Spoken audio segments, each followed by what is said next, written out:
Let's talk about military symbols. These are the symbols you drop on a map to communicate with friendlies about who's where, what's going on, and everything. And this is standard across all of allied NATO stuff. So yes, the US uses this, but also Belgium also uses this, Spain, Britain.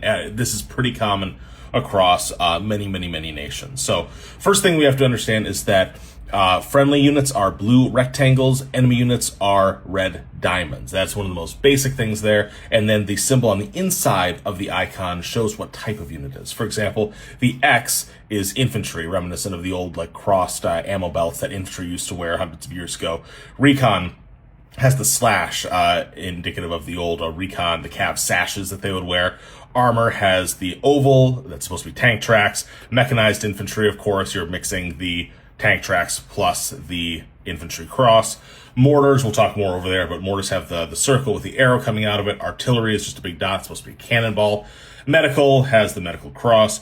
Engineer, I've always just thought it looks like a sideways E, but I am told by engineers that it's actually supposed to be a bridge. So, I guess. And then supply, that's supposed to be a road because, logistics, trains, and everything. And to denote the size of these units, we add little icons on top. So teams have an open circle with a slash. That's like 2 to 4 dudes. Squad around 6 to 10. That's the single dot. Platoon around 30 to 40. You've got 3 dots. And a company has a dash. And of course that goes up higher, but for our purposes, we'll leave it there. And then for equipment, sometimes on range cards, or if you're trying to plan a defense, you may want to drop specific equipment that is important. So for machine guns, you have an arrow with a platform at the bottom, and then you have a dash, 2 dashes, and 3 dashes for light, medium, and heavy. So that would be like a SAW, a 240 Bravo versus a 50 cal.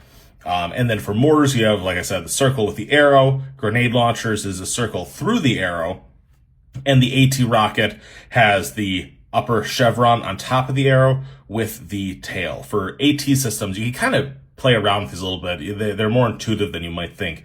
The chevron on top implies that it's anti-tank, and the rocket underneath it implies that, the tail underneath implies that it's a rocket. So, and of course you can add the dash, 2 dash, 3 dashes to make it a light, medium, or heavy for any one of these.